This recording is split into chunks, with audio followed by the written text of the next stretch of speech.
want to hear about dinosaurs. It is kind of a fun topic, obviously, and there is something about dinosaurs that gets all of our curiosities. So let's get started. I'm not going to waste any more time talking about dinosaurs. Now, dinosaurs, of course, can be kind of scary. I don't want you kids to get scared and say, Rich showed me a scary picture of a dinosaur. Made me sad, made me cry. So I warned you. You can't say that I didn't warn you. Are you ready to see the first picture of a dinosaur? There you go. All right, so Barney's a dinosaur, right? Absolutely, Barney counts as dinosaur, and this dinosaur loves you, as he sings about all the time. Of course, Barney's considered old school nowadays. You know, a lot of people, yeah, Barney. You know who the dinosaur of today is? Yoshi. Yoshi, yeah, kids love Yoshi now. Yoshi has replaced Barney. Poor Barney. Now, of course, when I was a kid, we didn't have Barney or Yoshi to grow up with. We had Dino. Yeah. We had the Flintstones. And Flintstones were around for a long time, from like the 60s to the 80s, I think. But it's kind of funny that every generation seems to grow up one way or another with some sort of dinosaur in their life that they watched, that they loved, that they thought was cool. But it's interesting that even dinosaurs can be used by the enemy to trick people. Some of the lies that Satan is spreading about dinosaurs, that dinosaurs lived millions of years ago, that dinosaurs evolved, that God doesn't exist. It's really like a trick he's playing. Nothing else here in my hand, but I'm going to put this right here in my hand, this little black fabric, stuff it in there really good, and we can make it disappear. But you know what? It's right here in my hand. I don't know if you caught it.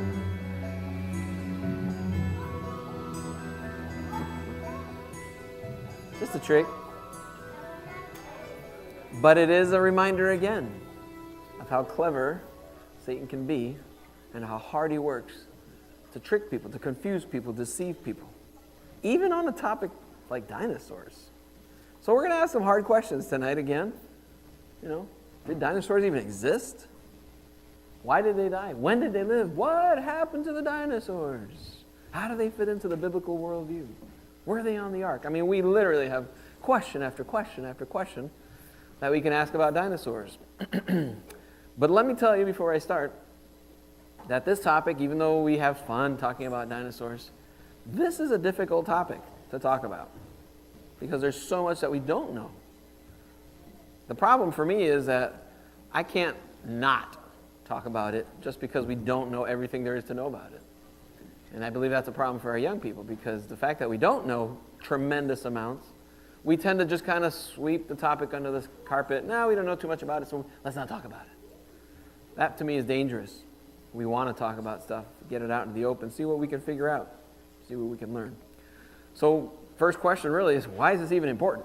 Why do we have to come to church to talk about dinosaurs? That's kind of strange. Here's an example of why this is important.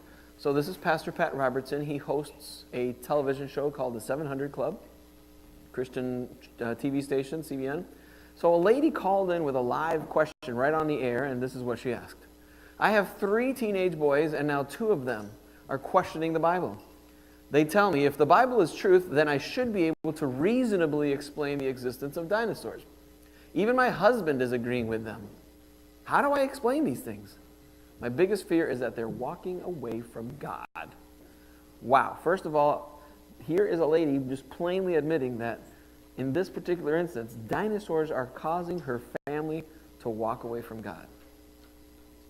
Is this an important topic for Christianity? Absolutely. The fact that there could be lack of understanding is already causing a division. Even within the Christian church, there are multiple views, and I hate to mention it, but look at how Pastor Pat Robertson responded to her question.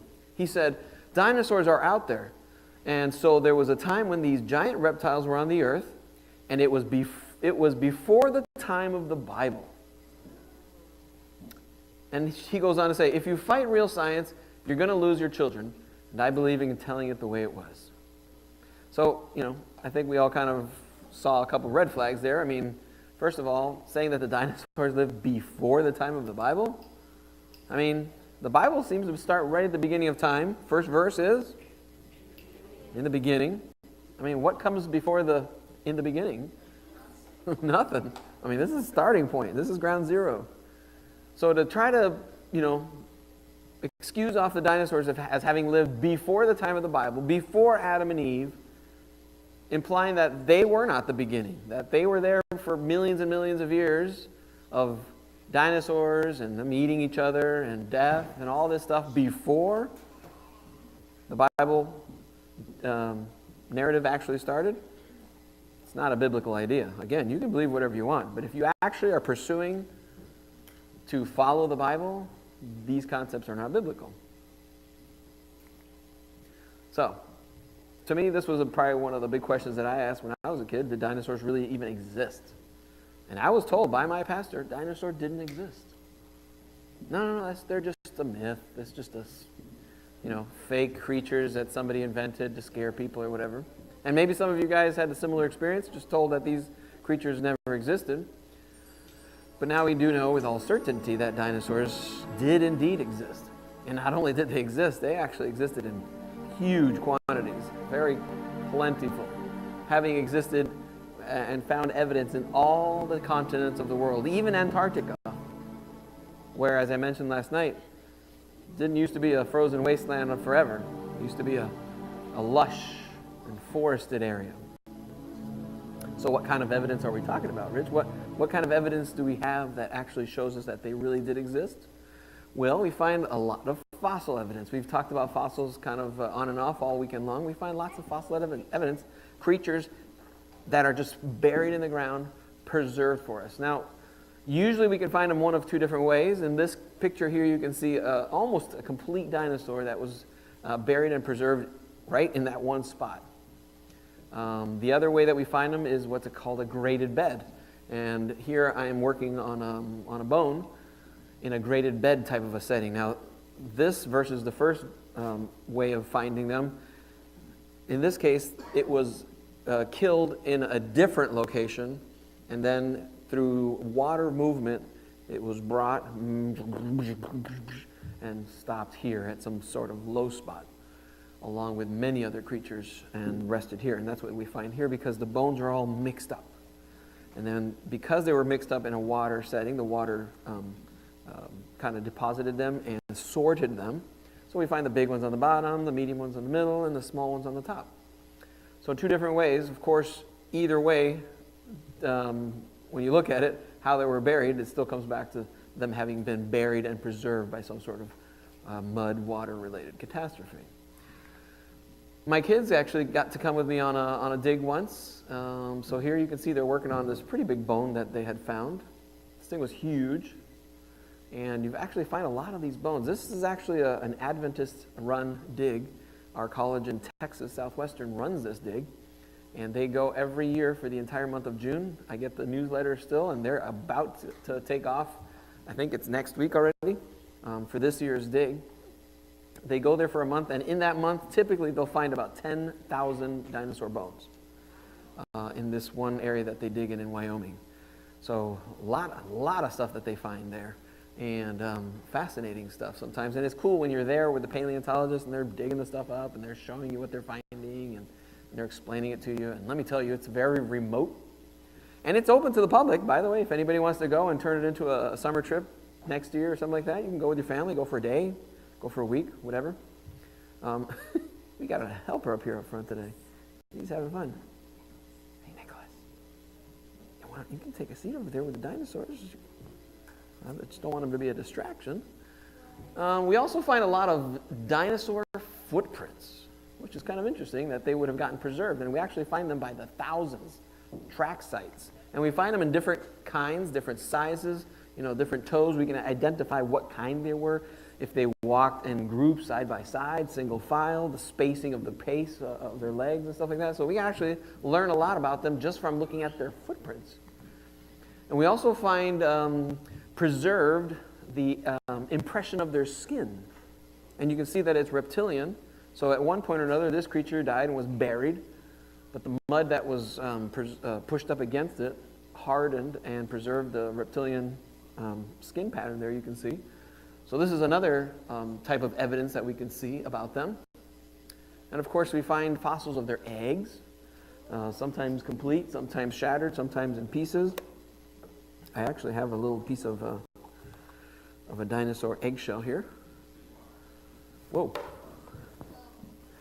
So we don't know too much about what kind it is, but we do know that it was about that big.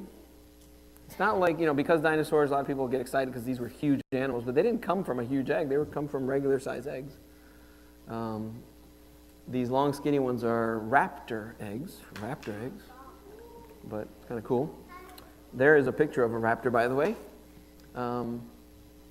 Their probably most famous physical feature is their claw on the second toe of their foot. I actually have a replica close-up of one of their claws here. I got that one right here somewhere. Where is it? Got all sorts of good stuff in here. Here it is. So this was about my height, very short but muscular but intense predator, believed to be. They would use this as their hunting claw, so on their toe, and whoosh, whoosh, is what they would use to hunt, believed to be very vicious and savage.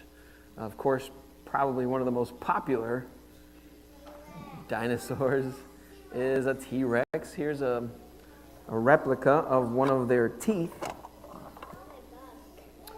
So you can see how big it is.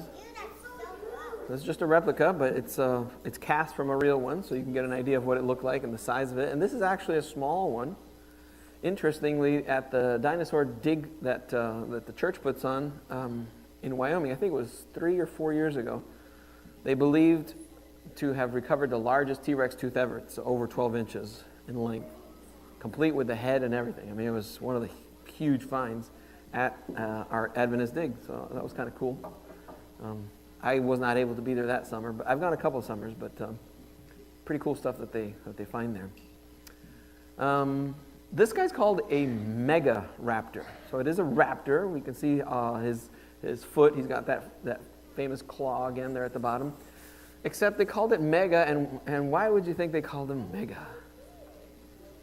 Because he was big. So here's a replica, an actual molding of his claw, so you can get a size idea. Yeah, this guy was a bit bigger. So imagine this on his little toe, using this to slash around. This particular one being found in Argentina, in case you're wondering. We don't know too much about the Megaraptor because it's as big as a plantain. We don't know too much about that one because all that was recovered was the leg. But because it had similar characteristics to the Velociraptor, they kind of took a guess. That's the problem with dinosaurs. I mean, there's so much that we don't know that you do have to take some guesses and assumptions as we try to discover about them. But the characteristics of the leg were so similar to the Velociraptor, they assumed it was a large version of the Velociraptor. But kind of interesting animal. This next one is a Spinosaurus. Very good. A Spinosaurus. Everybody knows the Spinosaurus for its feature back here on his back. He has a tall spine. Now, I have something kind of fun here for a Spinosaurus. This isn't a replica. I actually have a real one of his teeth. Yeah. So this is a real one of his teeth. Yeah, it's the exact same one in the picture. And, sometimes it just makes me just think that this used to actually be in the mouth of one of these creatures. You can tell your friends you got bit by a Spinosaurus this weekend at church. But kind of cool. I mean, I got my little treasure chest here with all sorts of little stuff. This is a rib bone. I found this when I was on the dig. It was just laying around, and the paleontologist told me, "Oh yeah, that's a rib bone." And he told me what it was from. He told me I think it was an Edmontosaurus. You want to hold it? You can hold it. Nope. You can hold it. There you go.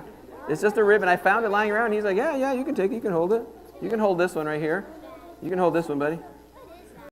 That one is dinosaur poop. It's okay. It's a fossil. It's not, it's a rock now. Doesn't smell like anything. He's like, let me give that back to you. Thank you very much.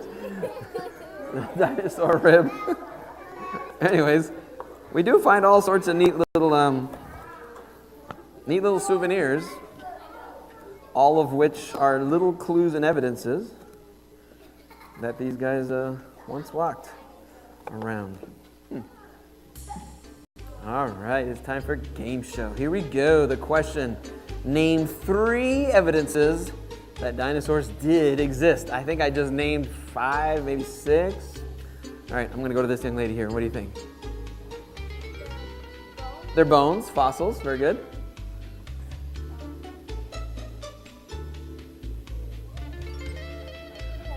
You can phone a friend if you have to. The footprints, very good. That's 2. The poop. Poop always makes it onto the list. Very good. A big round of applause. Yeah. There's just something unforgettable about poop. I don't know what it is. There you go. It's a little dinosaur puzzle. All right.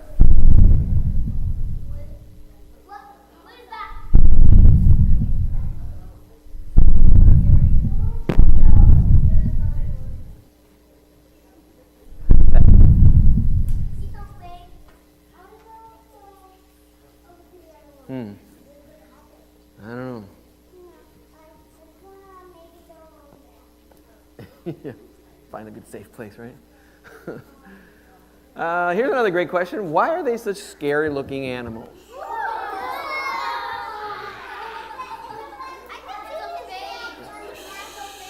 Sure enough, yeah, that's a fake. That's just a fake. It's a model of one. But every time you see them in the movies or in books and pictures and stuff like that, they're always kind of scary looking with the big old teeth, those little eyes, and they look angry. They look like they're about to eat you. Of course, not all dinosaurs are mean looking and so aggressive, but it seems like the mean aggressive ones are the ones that everybody gets excited about.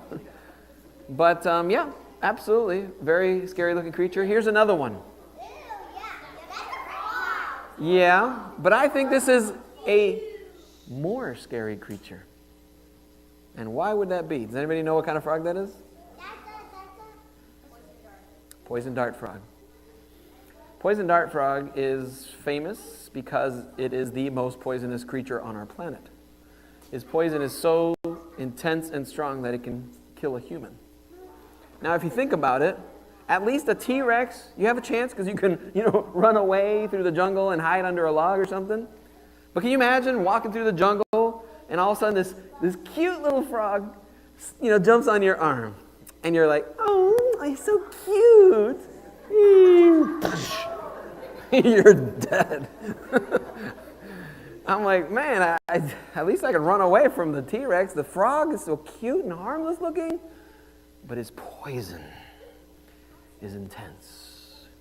To kill a human even. That is scary. Don't be deceived by scariness just because it looks scary. Think of the complete package and all the features of what it can do to us to make it scary.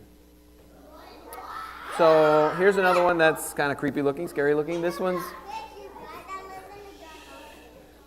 called the viper fish.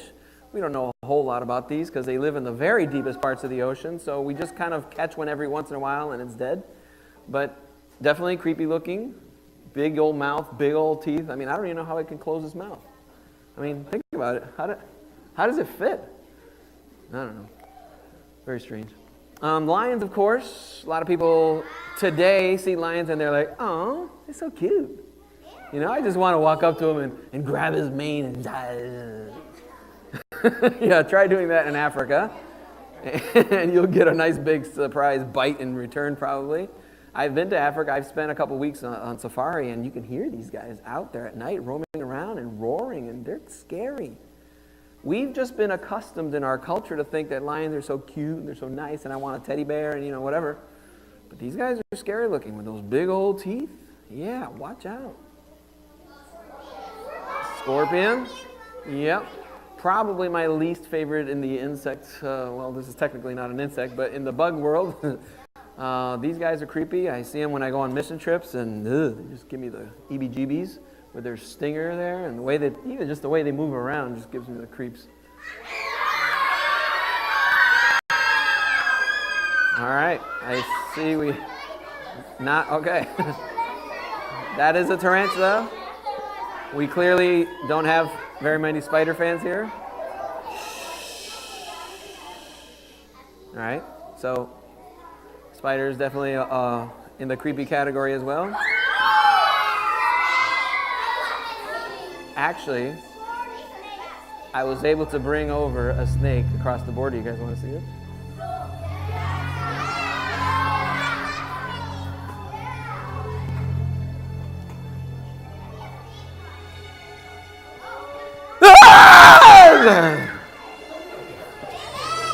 Yeah, didn't I mention that at the beginning that it was fake?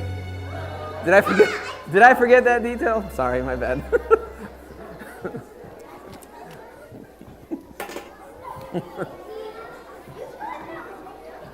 They're scary. Even the real fake ones. The real fake ones. Cheetahs. Now, cheetahs are famous for what? Speed.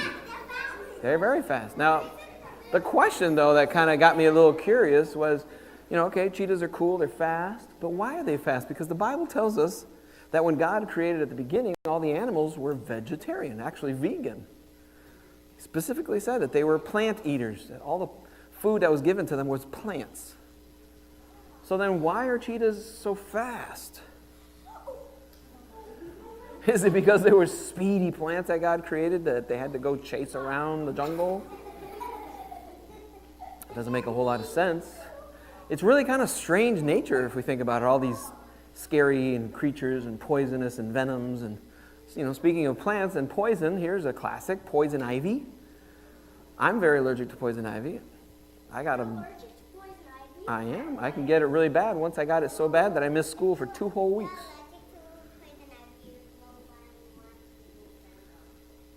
So the problem with poison ivy is, for some people, it can be really dangerous to the point of killing them. Because if you ingest it, it's bad news if you're really allergic to it.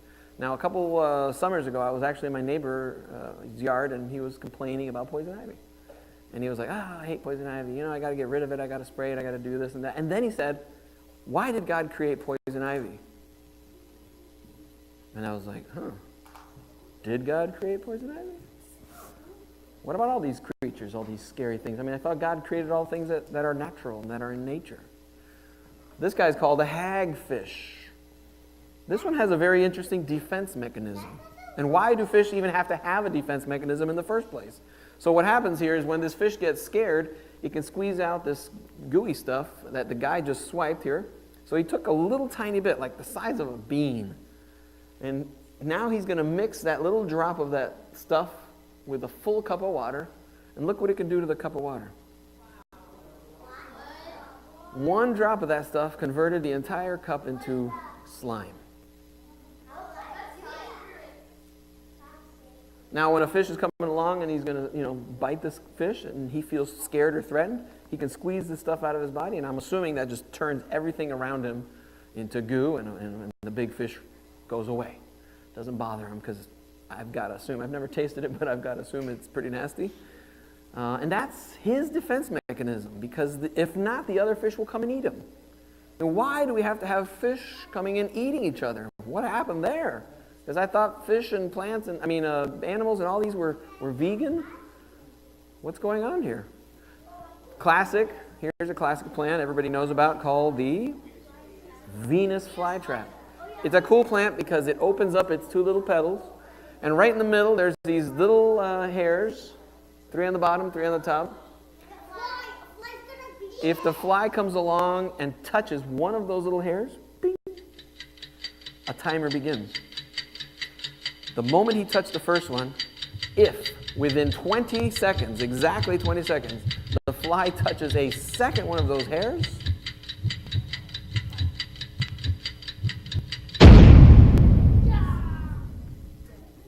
the plant eats the insect. which is kind of strange. A lot of strange nature out here.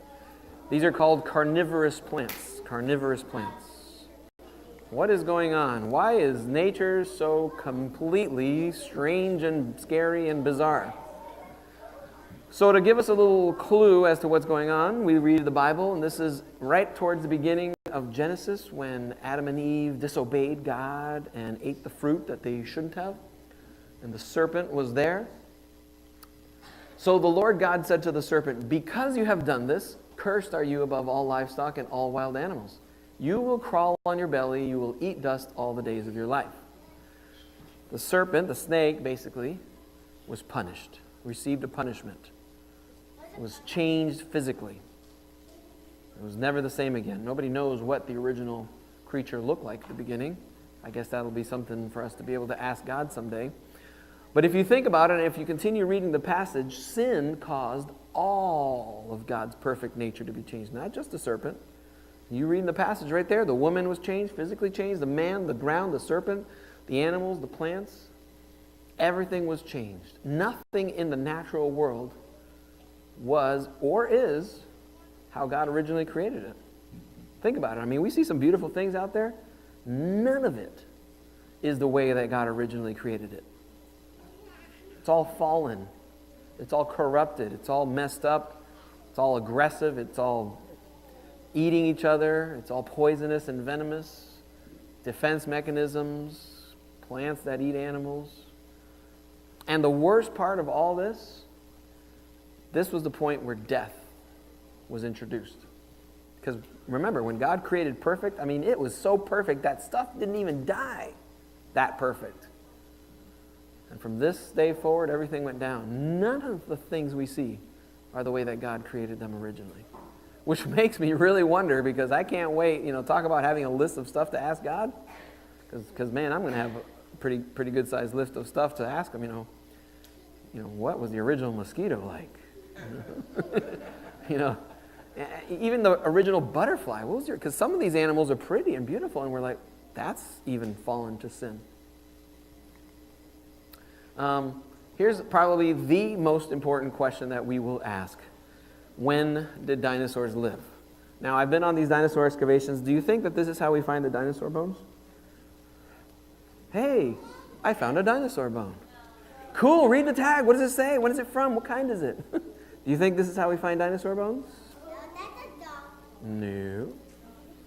We do not find dinosaur bones with tags, which means we do not find dinosaur bones that come with a bunch of information that tells us how old they are, that tells us what kind they are. All that information has to be interpreted, guessed, assumed, however you want to call it, but nobody really knows.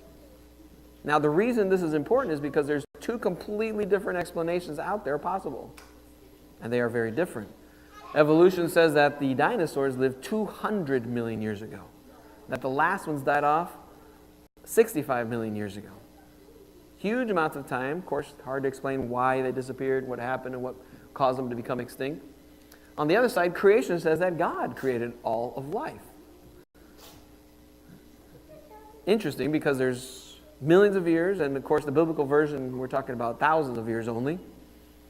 But it interestingly says that only God is the one that could create. Right there it says in the Bible, God made all the wild animals according to their kinds, the livestock according to their kinds, and all the creatures that move along the ground according to their kinds. And God saw that it was good. God created all things that are alive, and God created them perfectly at the beginning. And let's not forget that only God can create. Is there any other being in the universe that we know of that has the ability to create a living thing? Can Satan create a living thing? Can the angels create a living thing? Can scientists create a living thing? No. Only God can create a living thing. Which then brings us to some very alarming realizations. We're like, wait a second, didn't you just tell me, Rich, that dinosaurs were real, living things that once roamed? I mean, we find bones and tissues and all sorts of stuff. Did God create dinosaurs? Well, if we put two and two together, it would appear that whatever the original dinosaurs were like. Remember, all the stuff that we see nowadays, this is not the way that God originally created it. These are the fallen versions of God's original creations, right down to the butterflies. And I've got to assume that dinosaurs fit into that same category. What were the original dinosaurs like? Talk about a great question to ask God. What were the original dinosaurs like? What was the original crocodiles like? What were the original sharks like? I mean, you come up with your complete list of scary animals, and I can't wait to see what God's original design was for them. And of course, dinosaurs get a really bad rap for being horrible and scary and monstrous, but if you really put aside the cultural pressure that our culture puts on these creatures, these are just animals. The great majority of them were docile. Vegetarians just wandering around, eating grass, not a big deal. A few of them were aggressive, very few of them. And of course, the culture has taken them and created them into these huge, horrible monsters. They're just reptiles. A kind of reptile wandering around, minding their own business, that ended up getting extinct for a variety of possible reasons. Last night, for those of you that were here, remember that we talked about the Ice Age. It was very possible that our planet was a very cold place for a long period of time after the flood, which would tell us that cold-blooded animals, which are reptiles, would probably struggle really bad if they were in that environment. We'll talk about this a little bit more. Game show. Okay, here we go. I love how the hands go up before we even read the question. What caused God's perfect nature to get messed up? All right, so I'm looking for hands that have not been raised, that have not been able to participate, that have not helped. All right, you look like you haven't done anything yet. Very good. What do you think? Very good. Sin. A big round of applause. Come on. Sin. There you go, sir. Awesome. You're welcome. You're welcome. So the word dinosaur was actually coined or invented by this fine-looking man called Richard Owen in the 1840s. Does anybody know what the actual word dinosaur means? What do you think? Bingo. Terrible lizard. Terrible reptile. Interesting. Now, just because the word was invented 70 years ago, doesn't mean that they weren't finding these bones laying around. They've actually been finding those bones for a long time. The only difference is they used to call them something else back then, dragon bones. Dragon is a very common word that's heard throughout history. But what exactly is this creature? And are these creatures mentioned in the Bible? It's a good question, too. Does the Bible mention dinosaurs? Well, it doesn't mention dinosaurs for the exact reason I just mentioned a second ago. These are modern names that we're throwing around. But dragon, for sure, is found in the Bible. Mentioned over 30 times in 10 different books. And it mentions it as if it was some animal running around. The poison of the dragon, slaying the dragons of the sea, the place where the dragons live, swallowed up by a dragon, snuffed up the winds like a dragon. Yeah, sometimes the creatures are referred to in some sort of strange prophetic, with a bunch of heads or whatever. But for the most part, they're just referred to as these creatures wandering around, living, regular creatures. What exactly are these creatures? Nobody knows. A lot of theologians try to figure out what the interpretation might mean, and some think, hey, maybe it's some sort of a jackal or a hippo, or we're not quite sure what it is. But right there in Job 40, there's another creature that kind of got people's attention called the behemoth. And it actually spent the majority of the chapter describing this creature, which is unusual. The Bible usually doesn't go around providing like a whole description of an animal for fun. But let's take a look at what it is. It says, "Behold behemoth, which I made as I made you.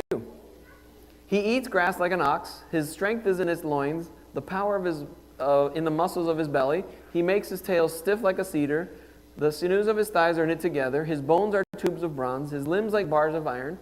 He is first of the works of God. For the mountains yield food for him to play, where all the wild beasts play. Behold, if the river's turbulent, he's not frightened.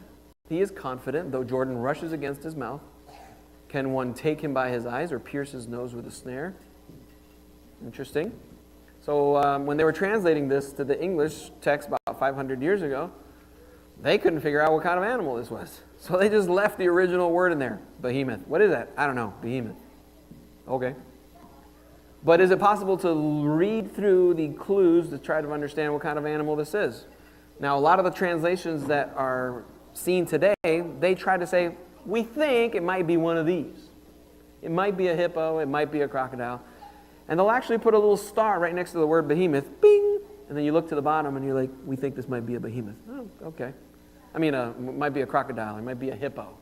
Because these are the animals that kind of fit the description the most, they say. It's these big animals and, whatever. The problem is, does the description really fit?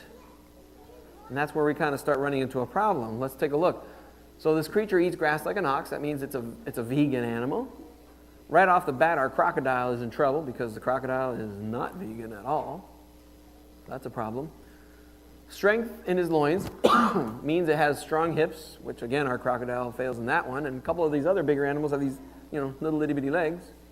Doesn't seem to quite fit the description very well. Tail like a cedar, meaning it had a huge tail, because if you're going to compare the tail to a cedar is a large tree from that time, from that area. This was a large tree. If you wanted to say something was big, you said, yeah, it was huge. Like, today maybe here in the United States, we say, yeah, it was huge like a sequoia. For them, it was a cedar. Large, strong, big tail, yeah. If it had a little tail, you'd say it was like a blade of grass or, like a twig or something like that. But to use up a whole sentence to say, dude, this creature had a huge tail. How big was it? It was like that cedar tree. Whoa. So it must have been impressive, this tail, to call it out like that. Now, these creatures, the crocodile maybe has an impressive tail, but the crocodile already failed on a couple of those other categories, so it doesn't fit. And some of these other ones, do they have a big tail? No. Nope. Whoa, we keep flopping around. Yeah, no. Definitely not comparable there, for sure. And by the way, if it were to be an elephant, and the text is describing this creature, don't you think there's a different part of the elephant's body that it would rather spend a whole sentence describing that's so unusual? The trunk? Couldn't have been an elephant. Why would they talk about his tail and ignore that trunk? Just some extra thoughts. Also said that bones are tubes of bronze, limbs like bars of iron, meaning that this had big, giant, strong bones, like the one that we were pulling out of that pit. I mean, it took 3 guys to lift this thing up. It was just huge.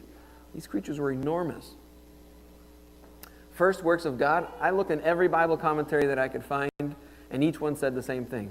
The largest of God's creations. The largest of God's creations. The first works of God. It also said the river is turbulent and he is not frightened. That would translate to being, that he is such a big, large, heavy creature that he can just stand his ground. If he's going to go get a drink at the Jordan, he just, parks himself there at the river's edge and even if there's a huge, gush of water coming through, he's like, I'm cool, It's not like a little hamster trying to get a drink of water and he has to be careful. He gets swept away. This guy will just probably wade right in and be good. Can't pierce his nose with a snare would imply that he cannot be domesticated. That means you can't have him as a pet like you would Dino, right, at home. This is a wild animal, not like a dog and a horse and a cow and a sheep. Those are domestic animals. This would have been a wild animal, like a rhino or a hippo. You cannot domesticate those as much as you want, as much as you try. There are divisions, and this creature apparently was one that could not be domesticated. Interesting. Leviathan is an animal that is mentioned in the next chapter. Job is like going crazy here because I don't know what's going on at this time, but they're talking about these very strange creatures. And again, the entire chapter describes this horrific sea monster. And I'll spare you guys all the details because we can, again, spend a bunch of time. It gives this huge description to this horrible, double-scaled, fire-breathing creature that everybody was terrified. And they called it out. This is the most terrifying creature on our planet. Now, of course, behemoth, Leviathan, you look at the description, does not look like either of these creatures exist today. It's extinction, as we know it today. The funny thing about extinction is today extinction is a very common word, and we go around and we have to preserve everything, and we have to protect these animals and give them a protected status, and right? This didn't exist like 50 years ago. You guys know that, right? 50 years ago, 100 years ago, 1,000 years ago, if you see a scary animal, kill it! Preserve it? Who cares, man? Get rid of that thing. It's horrible. It's scary. It's eating things. For as long as you can look back into history, there's nothing about preserving, and that is a new modern thing, which I'm not criticizing it or anything like that. That's great. We want to preserve and have, these animals live on so people can observe them and whatever, but before, even the Bible says it. If you find a scary animal that's eating what it shouldn't be eating, kill it. And that's what the world historically was like before. So if you found big, scary creatures that were, being a pest or bothering, whatever, you go and you kill it as quickly as you can. Anyways, got off on a sidetrack there.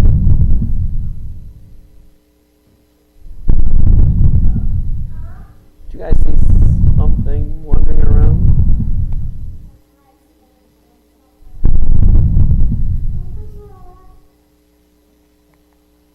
Oh, it's Rexy.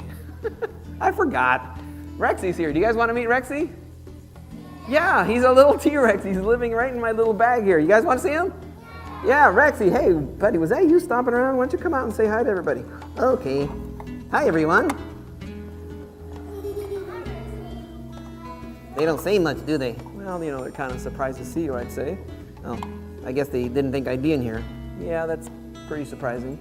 So Rexy likes to tell jokes. You guys want to hear one of his jokes? All right, Rexy, they want to hear one of your jokes. Can you really make this a good joke? Yeah. I'll make this really good. Here we go. What do you call a blind dinosaur? What do you call a blind dinosaur? I don't know, what? Do you think he saw us? Do you get it? Yeah, I get it. That was kind of rough, though. You think? Should I tell him another one? You guys want to hear another one? Yeah. Okay, this is really good. What do you call a blind dinosaur's dog? I don't know, what? Do you think he saw us? Rex. I think, you think they're getting my jokes? I don't know, Rexy. It's kind of rough. Maybe they're too deep. Maybe. Do you think I can tell them one more? You guys want to hear one more? Yeah. All right, this is my best dinosaur joke. Okay, go for it, Rexy. What is a T-Rex's favorite drink? I don't know, what? Tea. I think they like that one. Yeah, they did definitely like that one. All right, I gotta go, guys. Bye. See you later, Rexy. Keep working on those jokes. I will. All right, so Rexy's stomping around. I think he was just trying to get our attention so he could tell us some jokes. Dinosaurs, why were they so big? I fly in and out of Chicago a lot, and I don't know if any of you guys have flown in there, but right in the middle of the United Terminal is this huge Apatosaurus. And every single time I walk by, I'm like, man, that thing is huge. Why were they so big? Now, here's a drawing that kind of puts them into perspective for us. Shows us a little bit of scale. There's our human in the middle. They even threw in an elephant in this drawing so we can kind of get a perspective. And then, boom, there's our T-Rex and Apatosaurus and these other big guys around them. These animals were big. The interesting thing, though, is that not all dinosaurs were big. As a matter of fact, the majority of the dinosaurs were small. Like the size of a chicken or the size of a dog, like that little guy over there. But the problem is, in our culture, just the big ones get all the press. Everybody only gets excited about the big ones, the ones that chased people around and that ate everything. Nobody cares about the little ones who just minded their own business and did their own little thing. Especially those docile ones, they just wander around eating grass. Boring. But the majority of them were like that. But the big ones, everybody got excited about them. But still, the question is, why did they get so big? It's kind of an interesting question. So take a look at this chart. This is kind of cool. I found this online. This is a longevity chart. Basically, it tells how long people lived from the Genesis 5 passages that tells us, he begat, he begat, he begat, he begat. So here we have Adam right at the top there. And Adam lived on for 930 years. Yeah. And when he was 130 years old, he had Seth, which lived on to be 912 years. And it kept going on and on and on. Seth, of course, not being the only child Adam has, there's a lot of evidence to indicate that he had dozens of children. Especially, I mean, if you're living for 930 years, there's plenty of time to have kids. Especially some of these people are having, like Methuselah had Lamech when he was 187 years old. Anyways, so the cool thing is you can see, these people had huge lifespans. Methuselah, of course, I just mentioned, famous for being the oldest, right? Having lived how many years? Very good, 969. So here's Methuselah, and he died right about here, right before this line, which represents the flood. And it's kind of cool, and sometimes we don't really visualize these things, but we read in the text Adam, and then suddenly we never hear about him again. But if you look at this chart, it's kind of cool because he probably knew his great grandkids,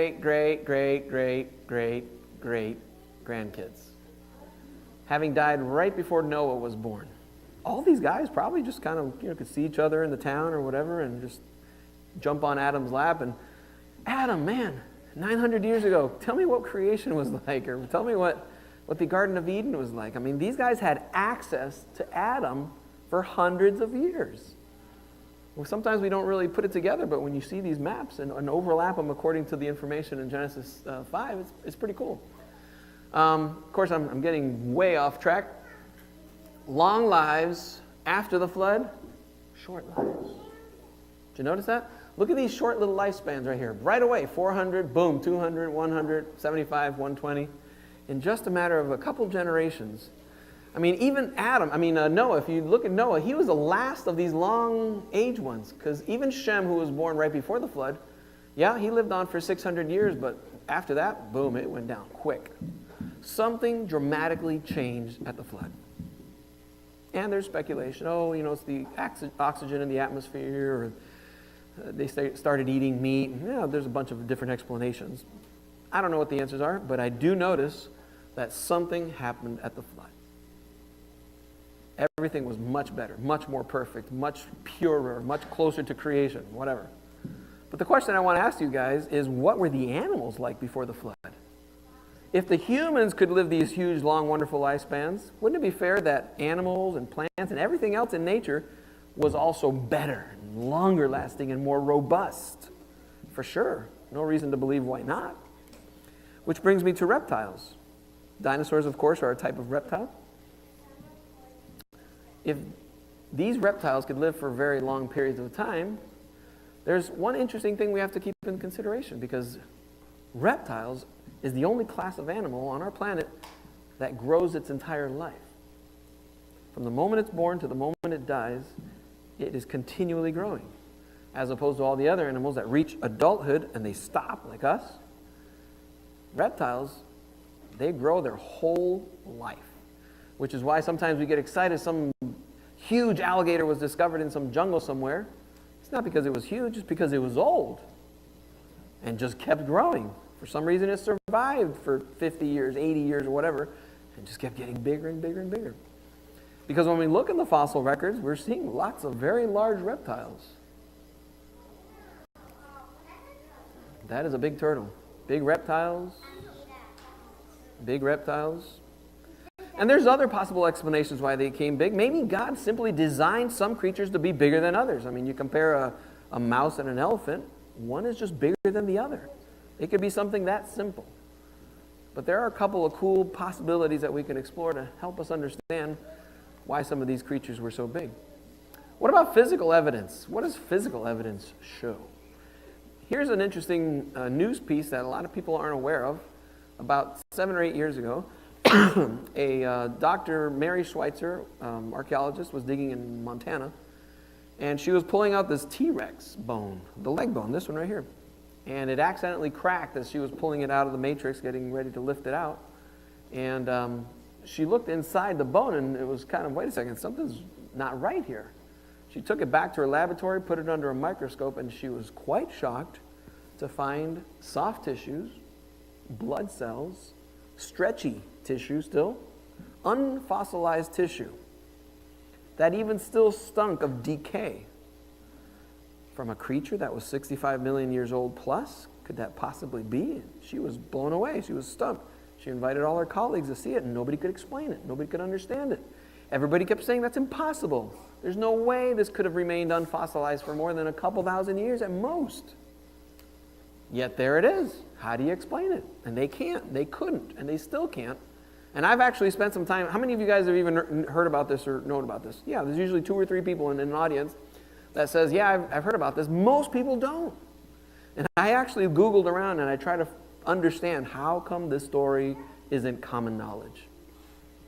And you know what I found? We can't explain it yet. That was the reason. We just can't explain it. This should not exist. It is scientifically impossible that we could find a 65 million year old bone that is not fossilized, that still has soft, stretchy tissue in it, blood vessels. So we're not going to really make a big deal about it because we can't explain it yet. And they're still trying to explain it. Instead of considering the possibility, maybe it's not 65 million years old. They'll just keep ignoring that one because it simply does not fit into their worldview, so it must be impossible. Don't even consider that as a possibility. We have to figure out how to explain how this could have survived for 65 million years. Unfortunate. Unfortunate. And there's lots of these little evidences. And by the way, that wasn't one isolated incident either. Now, because it never occurred to anybody to look inside the bone. Now they're looking more and more, and they're finding more and more cases of it. Here's another article, world's largest dinosaur graveyard linked to mass death. Okay, so here's the paraphrase of it. These dinosaurs, a bunch of centrosaurs, all died at the same time. They probably died during a flood here in Alberta, Canada. So they're saying a bunch of these creatures died, and it was this one flood in Alberta. But then when you look at other dig sites and other burial sites, they'll say, yeah, there was this huge flood in China, and all these creatures died. And there was this huge flood in Argentina, and all the creatures died. And there was this huge flood in Wyoming, and all these animals died. And there was this huge flood, and there was this huge flood, and there was this huge flood. Everywhere in the world had this huge flood, burying all the dinosaurs on every single continent, but they were different floods. Because this one was in Alberta, and it was at a different time. Because think about it. The moment they admit that all those floods are actually possibly the same flood, they're quoting out of the Bible. And that would not sit well with a lot of scientists.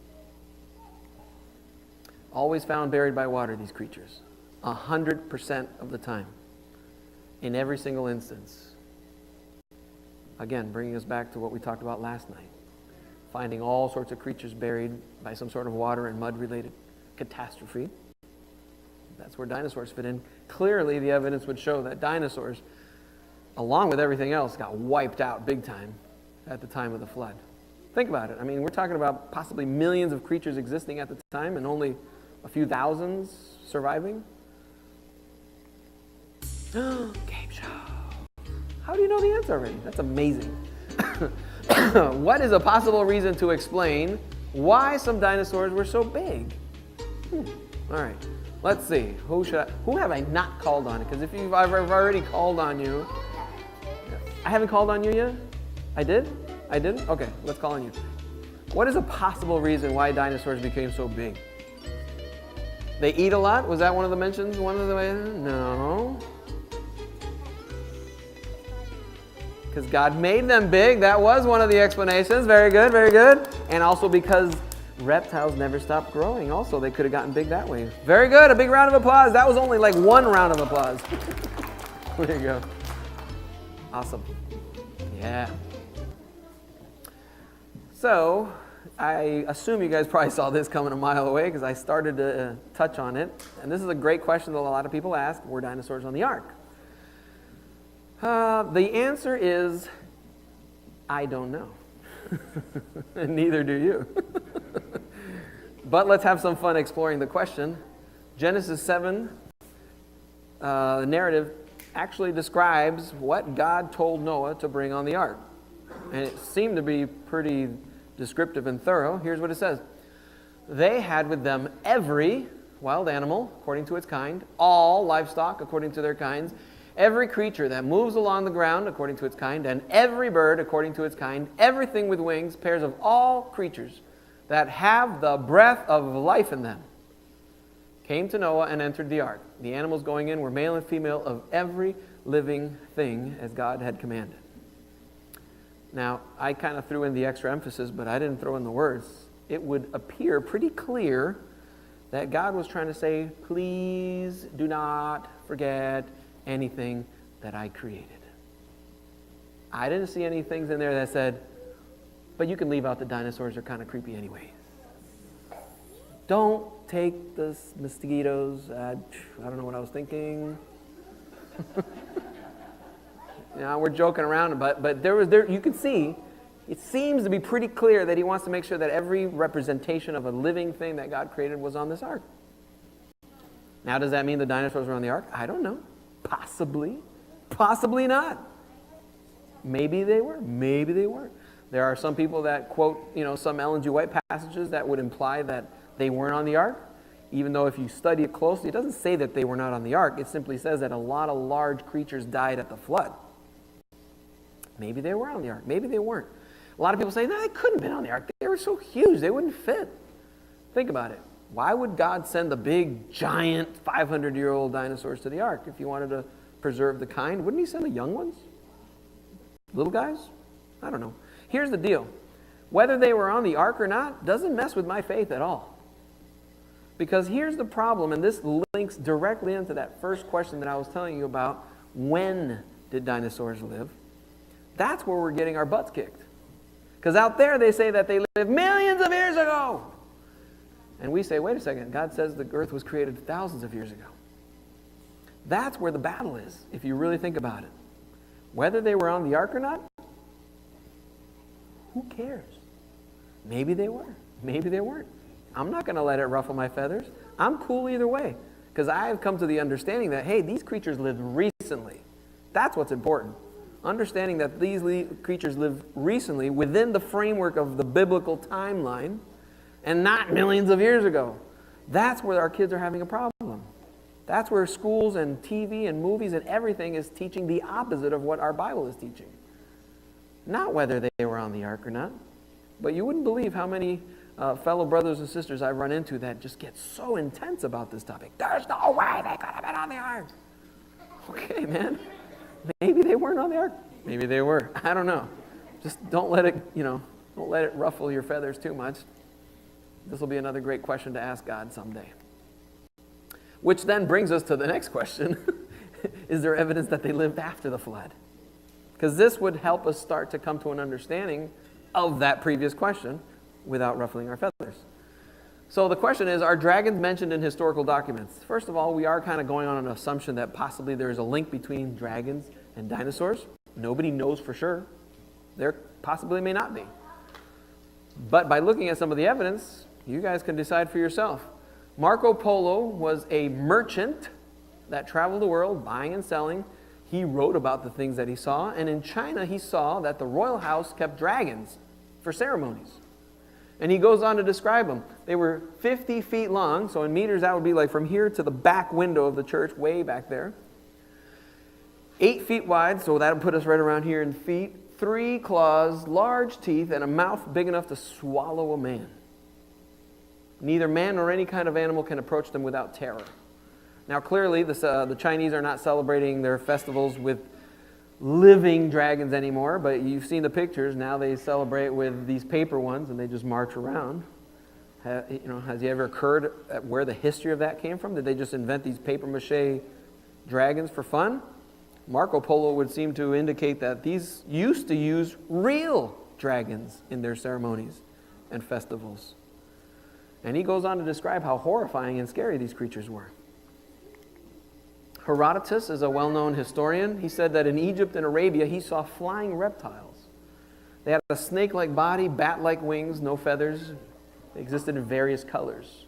Again, creatures that we do not see today. Talk about extinction.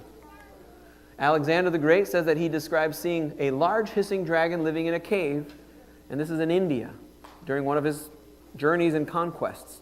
Josephus, also a well-known historian, wrote of seeing flying reptiles. Lots of mention of creatures in our past that do not exist today. Extinction is common. Even today, extinction is common. Scientists calculate that to this day, we have about 1,000 extinctions per year. But nobody cares about them unless they're the big ones that everybody loves. Oh, don't get the panda extinct, because then everybody's going to get, all upset. But take some little Mickey Mouse, whatever creature over here, and nobody seems to care. These little bugs or whatever. Extinction is quite common. Then there's also stories and legends and folklore, such as St. George and the Dragon, Gilgamesh, Beowulf. I mean, there's endless stories of these dragon-type creatures in various cultures, and they're, scaring people, and they come in, and somebody's got to go fight them, and the brave knight comes and conquers them. And why would so many cultures all over the world use these same monster-type creatures to portray this battle between good and evil, and the good guy getting the bad creature and killing him and saving and rescuing everybody? If these scary creatures that fit the description of dinosaurs lived truly 65 million years ago, how would they know that? How would they describe them? How would they be able to, draw them? By the way, I've traveled quite a bit, and I've seen some pretty strange and alarming things in my travels. This usually shocks people. I have actually seen, with my own eyes, believe it or not, I have seen a dragon fly.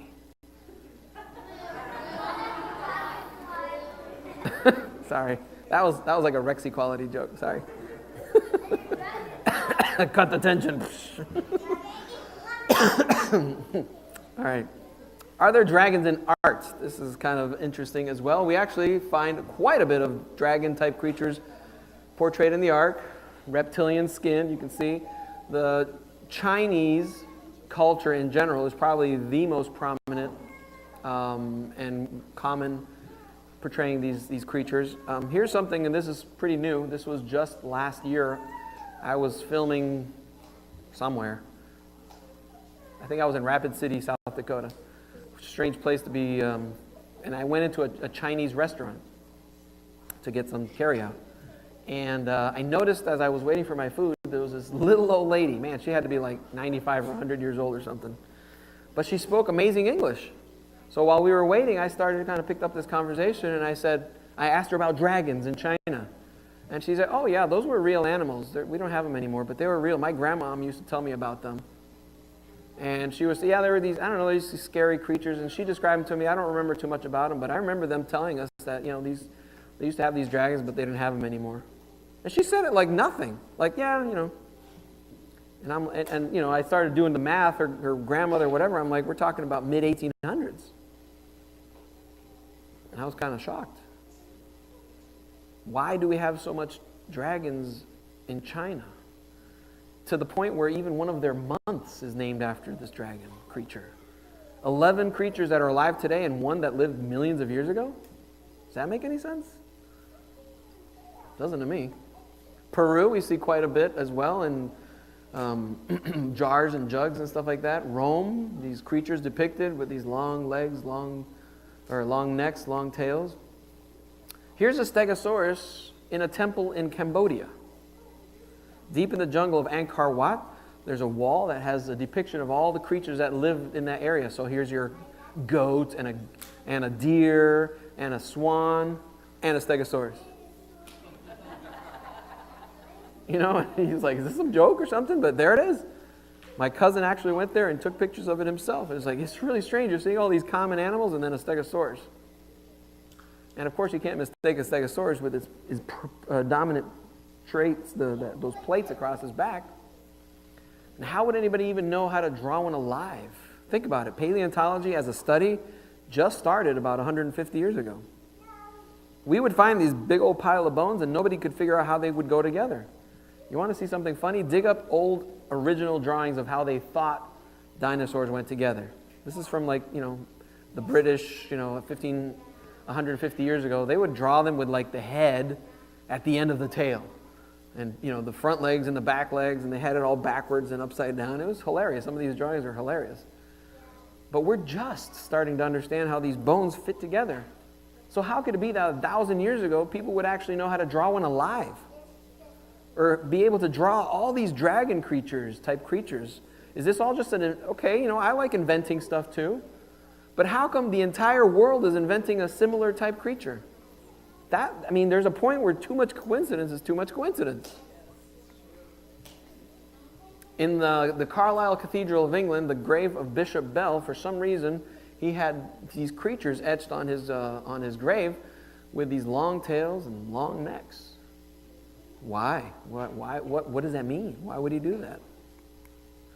Speaking of England and the British Isles, there's plenty of historical documentation and evidence of these creatures that, again, seem to be extinct today, but not 500 years ago. Flying serpent, here's this dragon. If, please, somebody can get a reward if they can go out into the North Woods and kill this dragon because it's eating the farmer's sheep.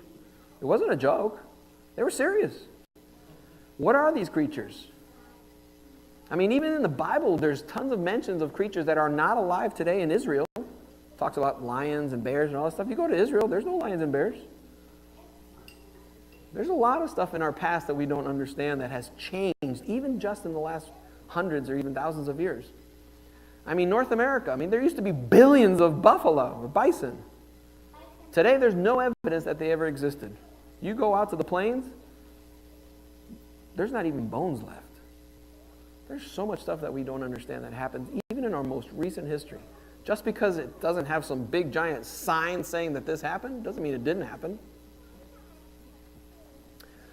Dragons, these creepy dinosaurish looking creatures, long necks, long tails, reptilian, big teeth, harassing, biting, eating. Long necks, long tails, found all through history, documented in cups and vases and little statues and figurines. We find them everywhere. Here's a map of Patagonia, which is the southern tip of Argentina and Chile. So this is about 500, 600 years old. Explorers see a mountain range, draw a mountain range. See a river, draw a river. See these creatures with long necks, long tails, draw creatures with long necks, long tails. I don't know what those are, just draw them. Why would they do that? Dragons in cathedrals and churches and all the oldest buildings seem to be plentiful at finding them there. Could this information have been because they saw it? Or could it have been passed down? Because a lot of people that argue, back to our argument about they couldn't have been on the ark, well, a lot of people would argue that the information was passed down after the ark. Okay, sure, man, if that helps to help, the argument. Sure is unusual that they would know how to draw them in so much detail, though. Dragons, dinosaurs, what are all these creatures found? Literally, I can show you guys hundreds of these pictures from all over the world, not just one culture, every culture. Here's a dragon-type creature on a cathedral in Rome. This is 500-600 years ago. You can see it's scaly. You can see these bony-type features, and here's his head. Here's a little baby guy over here. Yeah, so cute. Why would they do that? Why would they draw that in a cathedral? Mesopotamia, this is on a cup. Clearly you can see these creatures with long necks, long tails, to the point where they even can draw muscle tissue in there. How would they know what these creatures look like? And why would they draw them on there if these creatures didn't exist or existed millions of years ago, which otherwise then they wouldn't know that they existed? And especially they wouldn't know how they went together. It's strange. And brings us back to that same question. Did they really live 65 million years ago? Because the evidence we've looked at today, dinosaurs, they did exist. There's a lot of evidence pointing to the concept that they lived recently. We see history is filled with stories and examples of them. The Bible mentions these dragon-type creatures. Is there a relationship? Is there a correlation? I don't know. I can't say for certain. But these are all little pieces of clues and evidences that we have to look at. We've studied evidence of why they may have become such large creatures, and we've seen physical evidence that they lived recently, like our tissue, our soft tissues. We see evidence in writings, we see evidence in art and history, in folklore and legend. There's a lot of evidence, and when you put it all together, it really seems to support this idea that they lived recently. But then why do so many people believe that they lived millions of years ago is a great question. And they basically have one item on their list. The rock layers they're found are from millions of years ago. This is the complete list of evidence. Pretty much, for the most part. Because if you test a dinosaur bone for carbon dating, guess what? You find carbon in them, which means that they cannot be more than 100,000 years old. At the maximum, if you find carbon in your carbon dating, according to their own machines, it says it's impossible for it to be more than 50,000, 100 at the most. Yet, when dinosaur bones are tested, they have carbon in them. So they have to throw that out. No, that's a mistake. There must have been contamination. There's something wrong. They keep falling back on the one thing that they can hang on to. We believe that these rock layers are millions of years old. Therefore, if we find dinosaur bones in these rock layers, they must be millions of years old. Which means they have to ignore that complete list on that other page to believe in the rock layers. I don't know. To me, the truth, what matters is that God created all life. Yeah, dinosaurs, it would appear they lived recently. How recent? Nobody can know. It's not really a huge issue, as long as we understand that they lived within the Bible time period. We also understand what happened, historically speaking, why we see such scary, messed up creatures, including dinosaurs. Sin messed up all of God's awesome and perfect creation. Someday it'll be recreated again for us to see and to be. God wants to save us from that sin. And why would He want to do that? We talked about it this morning. God created us, and God loves us, and God wants to save us, because the nature of God is love. And that's why He's done everything in His power to save us, and why God is such an awesome God. And even though we try to come up with words to describe how awesome He is and how great He is and how spectacular He is and all the amazing things He's done, words don't do it justice. But it sure doesn't mean we can't stop for a moment to try to describe how He is for each one of us. Say these words with me. He's amazing. He's wonderful. He's powerful. He's faithful. He's good. He's awesome. He's holy. He's wise. He's peaceful. He's glorious. He's true. He's loving. He's strong. He's forgiving. He's humble. He's kind. He's eternal. He's perfect. He's my King. How many of you guys want to say, He's my King? We talked about it this morning. Let's pray together. Dear Father, dear Master of the universe, dear King of all, there are many things we don't understand, including dinosaurs, but we've had a fun time this afternoon trying to grasp and wrestle with this issue. Please continue to enlighten us. Give us knowledge. Help us to be able to explain to other people the truth about the Bible and how everything fits together. The plan that you have for us, for saving us from sin. All this wonderful news needs to be spread, Lord. We love you so much. Bless each one of us. Give us the courage to share this with others. Please bless each person here, each child, each adult as well in this community. We love you so much. In Jesus' precious name I pray. Amen. Thanks, guys. I don't know if Pastor has any announcements, or where is the pastor? And there he is. A big round of applause for the pastor. All right. I don't know if you guys want to do a Q&A, or you guys got to run. You got to take a nap. Hey, all right, he's coming up. Thank you guys again so much for your attention and for your interest in our work.